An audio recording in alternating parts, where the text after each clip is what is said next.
Assalamualaikum warahmatullahi wabarakatuh. Rahayu Sagung Dumadi. Selamat datang kembali, dulurku semua, di channel ini, tempat kita berbagi cerita, pitutur Jawa, dan misteri weton yang penuh makna. Sebelum kita mulai, mari saya ajak sampean untuk membalas salam di kolom komentar. Tulis doa, sholawat, atau kata rahayu, supaya energi baik mengalir dari kita semua. Dulurku, pernahkah sampean mendengar? Ada weton yang katanya ditakdirkan kaya raya, tapi di balik itu mereka harus rela kehilangan sesuatu yang amat berharga? Itulah misteri weton pon. Banyak orang percaya, pon membawa keberuntungan besar dalam urusan harta dan kedudukan. Namun, jalan hidupnya jarang mulus. Ada harga yang harus dibayar, ada bagian dari hidup yang harus dikorbankan. Lantas, apakah benar orang pon selalu kaya? Dan apa sebenarnya yang mereka harus kehilangan? Dalam perhitungan Jawa, pon adalah pasaran yang penuh energi kuat. Orang yang lahir pon sering tampak berwibawa, mudah dipercaya, dan memiliki daya tarik yang membuat rezeki datang menghampiri. Tidak sedikit orang pon yang akhirnya sukses dalam bisnis, pekerjaan, bahkan kepemimpinan. Namun, para sesepuh selalu mengingatkan, setiap berkah besar selalu ada ujiannya. Kekayaan pon memang nyata, tapi sering diiringi dengan ujian kehilangan, entah dalam bentuk kesehatan, hubungan, kebahagiaan, atau sesuatu yang sangat berharga dalam hidup mereka. 1. Ujian hubungan dan kehilangan orang tersayang. Dulurku, jika pada poin sebelumnya kita membicarakan harga yang harus dibayar berupa kesehatan, waktu, atau kebahagiaan, maka di titik ini kita memasuki ujian yang paling menyayat hati bagi orang pon, kehilangan orang tersayang. Orang Jawa punya ungkapan, banda ilang isi bisa diganti, wong ilang ora ana gantine. Harta hilang masih bisa dicari kembali, tapi kehilangan orang yang dicintai tidak ada gantinya. Banyak cerita tentang orang pon yang hidupnya tampak berkecukupan, namun di balik itu menyimpan luka mendalam karena kehilangan. Ada pon yang harus merelakan pasangannya pergi terlalu cepat. Ada yang ditinggalkan sahabat karib yang dulu selalu mendukungnya. Bahkan ada yang mengalami berulang kali patah hati, seolah-olah cinta yang sejati selalu menjauh dari genggamannya. Mengapa ini terjadi? Sesepuh mengatakan, pon seringkali dititipi rezeki berlimpah agar ia belajar melepaskan. Dengan kehilangan orang tersayang, pon diingatkan bahwa harta bukan segalanya. Betapa percuma rumah besar jika kosong dari canda anak-anak. Betapa hambar makanan lezat jika dimakan sendirian. Betapa sunyi kamar mewah jika tidak ada pasangan di sisinya. Ujian ini sering membuat pon menjadi pribadi yang kelihatan tegar di luar, tapi hatinya penuh luka di dalam. Mereka bisa tersenyum di hadapan orang banyak, tapi menangis sendiri di malam hari. Namun justru dari luka itulah lahir kebijaksanaan. Pon yang sudah kenyang diuji kehilangan, biasanya tumbuh menjadi pribadi yang lebih lembut, lebih mengerti perasaan orang lain, dan lebih mudah berempati. Ada sebuah kisah dari tanah Jawa, tentang seorang laki pon yang kaya raya dan disegani. Namun, istrinya wafat ketika usianya masih muda. Ia sempat hancur, merasa hidupnya tak berarti lagi. Tapi seiring waktu, ia mulai menerima. Ia membangun sekolah kecil untuk anak-anak di desanya, menghibahkan sebagian hartanya untuk orang miskin. Ia berkata lirih, aku wis kelangan siji-sijine wong sing tak tresnani. Nanging saka kahanan iki, aku ngerti, tresna iku kudu dilaras dari kabecikan kanggo wong akeh. Aku kehilangan satu-satunya orang yang kucintai. Tapi dari keadaan ini, aku sadar, cinta harus diolah menjadi kebaikan bagi banyak orang. Dulurku, begitulah pon. Mereka diuji dengan kehilangan agar hati mereka tidak keras oleh harta. Kehilangan itu ibarat palu yang memecahkan batu, hingga muncul mata air lembut di dalamnya. Orang pon yang mampu menerima kehilangan dengan ikhlas, biasanya justru tumbuh menjadi pribadi yang bercahaya. Kata-katanya menyejukkan, kehadirannya menenangkan, dan hidupnya menjadi pelita bagi sekitarnya. 2. Bayangan kesepian di tengah kelimpahan. Dulurku, ada ironi yang sering melekat pada orang pon. Di saat ia dikelilingi kekayaan, seringkali jiwanya justru dihantui kesepian. Kursi megah, rumah besar, pesta ramai, semuanya tak mampu mengisi rongga sunyi dalam hatinya. Orang Jawa berkata, kekayon kang rembuyung, isi tetap ngadep marang pangkalane. Pohon besar yang rimbun, pada akhirnya tetap berdiri di atas akarnya sendiri. Begitu pula orang pon, meski dikelilingi banyak orang, pada akhirnya ia harus kembali menatap dirinya yang sepi. Mengapa ini terjadi? Karena pon seringkali terlalu sibuk mengejar harta dan kedudukan. Dalam usahanya meraih puncak, Ia rela mengorbankan waktu bersama keluarga, sahabat, bahkan dirinya sendiri.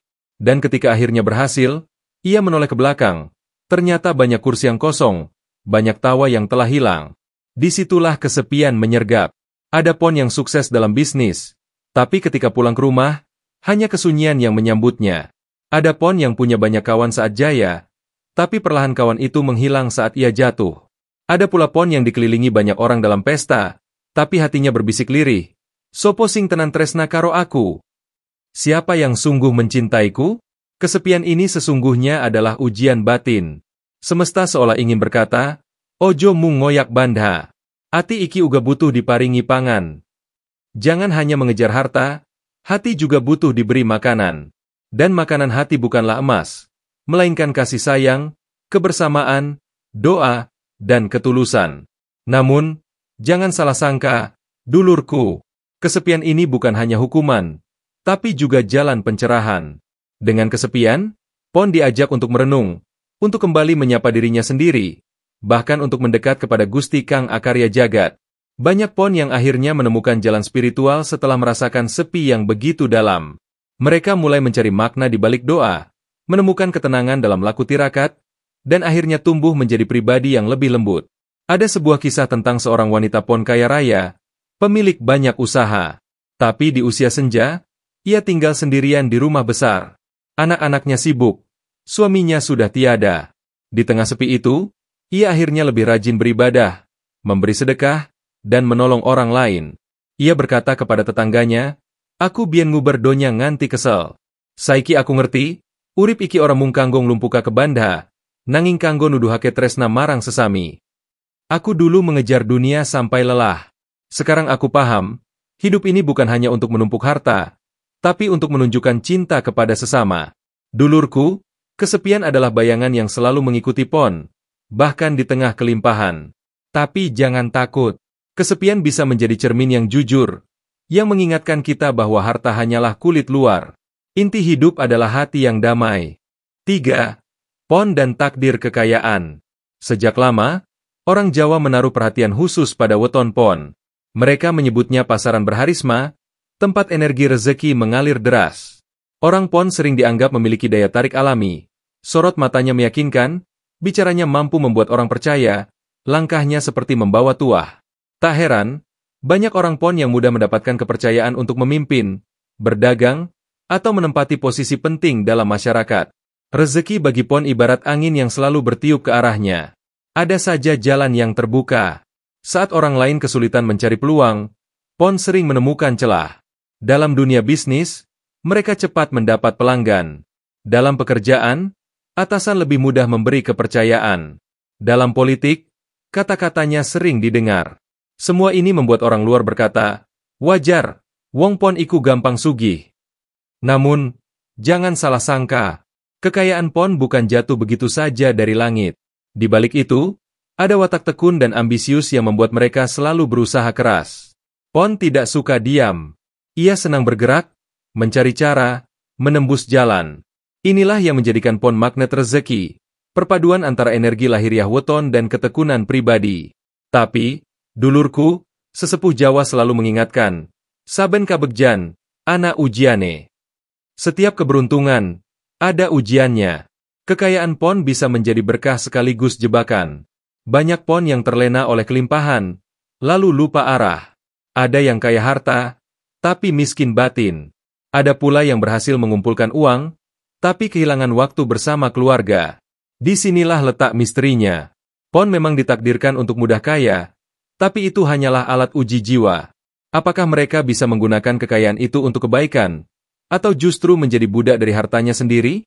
Banyak cerita orang Pon yang akhirnya hidup sengsara meski rumahnya megah, karena harta yang ia kumpulkan tidak pernah cukup mengisi hatinya. Namun, ada pula Pon yang mengelola kekayaannya dengan bijak. Mereka tidak hanya menumpuk harta, tapi juga menolong, membangun, dan berbagi. Orang seperti ini biasanya hidup lebih tenang, dihormati masyarakat, dan dikenang meski raganya sudah tiada. Dulurku, dari sini kita bisa belajar. Kekayaan Pon bukan sekadar keberuntungan, tapi tanggung jawab besar. Gusti menitipkan lebih, supaya bisa memberi lebih.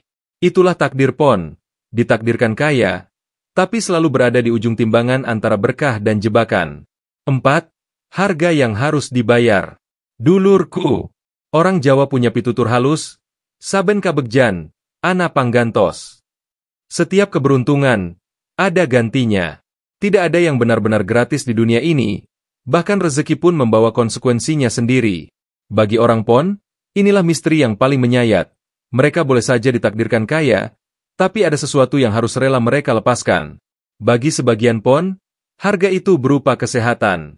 Ada yang rezekinya lancar, usahanya besar, tapi tubuhnya ringkih. Ia bisa membeli makanan lezat, tapi lambungnya tak bisa menikmatinya. Ia bisa duduk di kursi empuk mobil mewah, tapi punggungnya sakit berkepanjangan. Semesta seolah berkata, kamu boleh kaya, tapi jangan lupa rapuhnya tubuh manusia. Ada pula Pon yang diuji lewat hubungan keluarga. Ia berhasil meniti karir, bisnisnya sukses, tapi rumah tangganya keropos. Anak-anaknya tumbuh tanpa hangat pelukan, pasangannya merasa kesepian, hingga akhirnya cinta yang dulu indah berubah menjadi renggang. Kekayaan hadir, tapi kebahagiaan keluarga perlahan hilang. Itulah harga yang harus dibayar. Sebagian lagi membayar lewat waktu dan kebahagiaan pribadi. Orang Pon memang rajin bekerja, tak kenal lelah mengejar target. Namun, dalam keasyikan mengejar harta, waktu bersama sahabat, keluarga, bahkan dirinya sendiri terkuras habis. Ia bisa membeli jam tangan mahal, tapi tak bisa membeli kembali waktu yang hilang. Sesepuh selalu berpesan, urip iku sawang sinawang. Hidup itu tergantung dari mana kita memandang. Orang luar mungkin iri melihat Pon kaya raya, padahal di dalam hatinya, Pon sedang menangis karena kehilangan sesuatu yang jauh lebih berharga. Pernah ada kisah seorang laki-laki Pon yang sukses besar di bidang perdagangan. Hartanya berlimpah, rumahnya megah, semua orang menyanjungnya. Tapi ia sendiri sering berkata lirih, aku duwe kabeh, kajaba siji, ketenangan atiku. Ia punya segalanya kecuali ketenangan. Dan dari situlah kita belajar, kekayaan Pon memang nyata, tapi harganya adalah kehilangan yang tidak bisa dihitung dengan uang.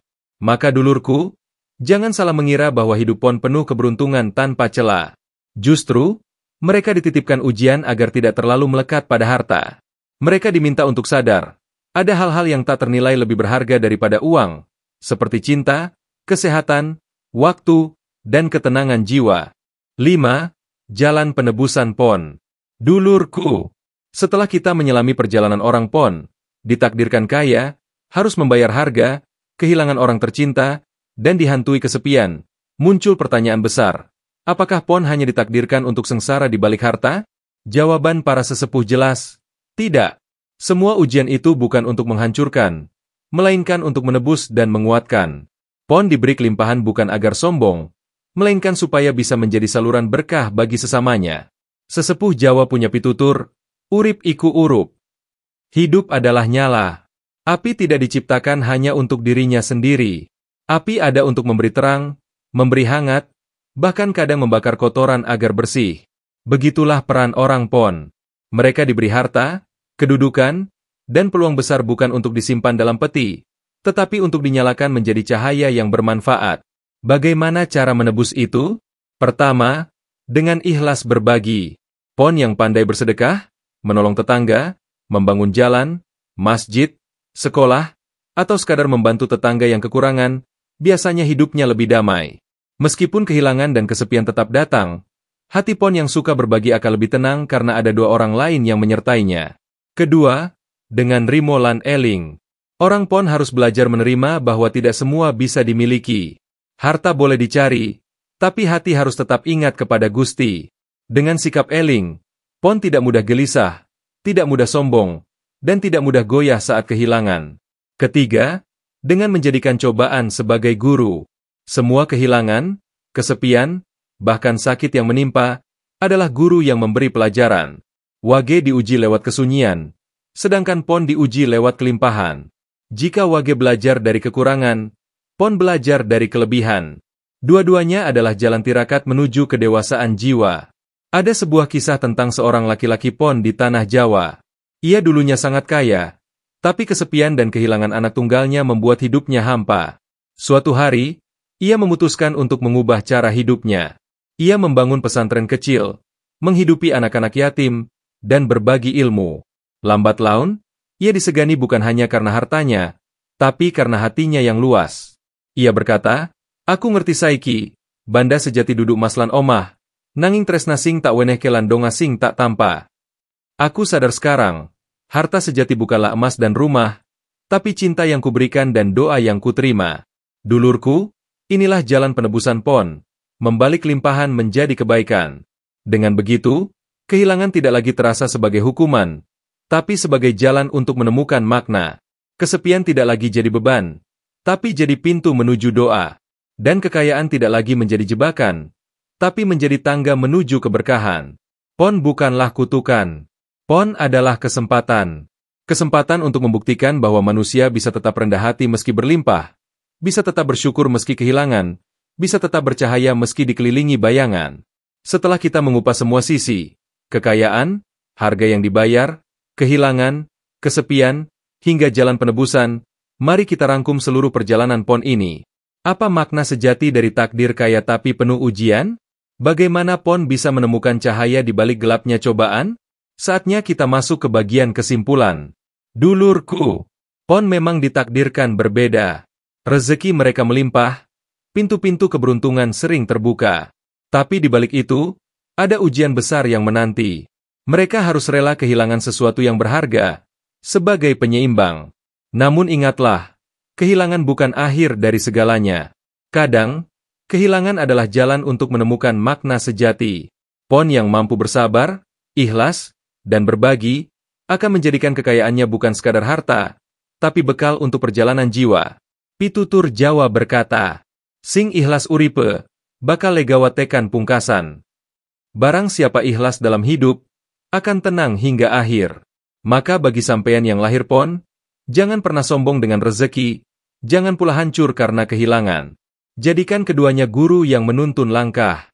Jangan lupa like video ini, share kepada saudara-saudara yang lahir pon, dan subscribe agar kita bisa terus menyingkap misteri weton. Tulis pengalaman sampean di komentar. Apakah benar hidup pon kaya rezeki tapi penuh ujian kehilangan? Rahayu, Rahayu, Rahayu.